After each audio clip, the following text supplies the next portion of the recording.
Ciao tifosi del Napoli, se siete nuovi sul canale lasciate un mi piace al video e iscrivetevi al canale così potrete rimanere sempre informati sulle novità del nostro club preferito Forza Napoli. Il Napoli attende l'arrivo in Italia di Scott McTominay che, secondo Gianluca Di Marzio, esperto di trasferimenti di Sky Sport, avverrà domani sera. Giovedì 29 agosto, invece, sarà sottoposto alle visite mediche. È stato l'acquisto a dare la scintilla al mercato del Napoli. Dal Manchester United arriva il ragazzo che ha trascorso la sua vita nei Red Devils e che, all'età di 27 anni, ha deciso di sposare il progetto di Antonio Conte, Scott McTominay. Il tecnico del Lecce aspettava il centrocampista box to box e ha individuato in McTominay le caratteristiche giuste per ricoprire quel ruolo.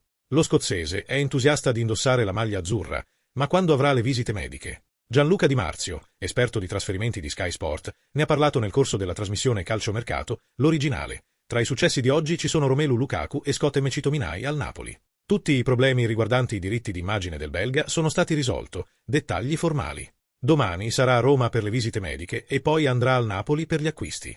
McTominay arriva al Napoli per 30 milioni di euro, arriverà in Italia domani sera e giovedì farà le visite mediche.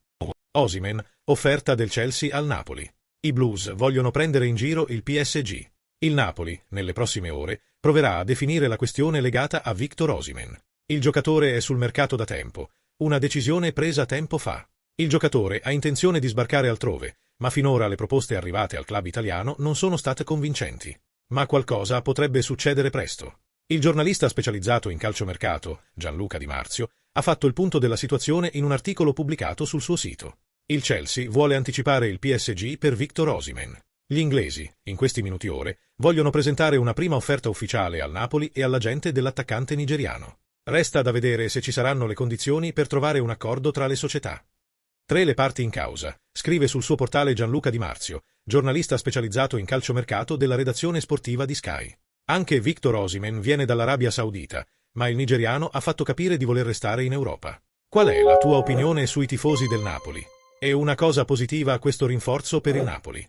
Secondo voi il tempo di Osimhen al Napoli è già passato? Lasciate il vostro like al video e il vostro commento e iscrivetevi sempre al canale Forza Napoli.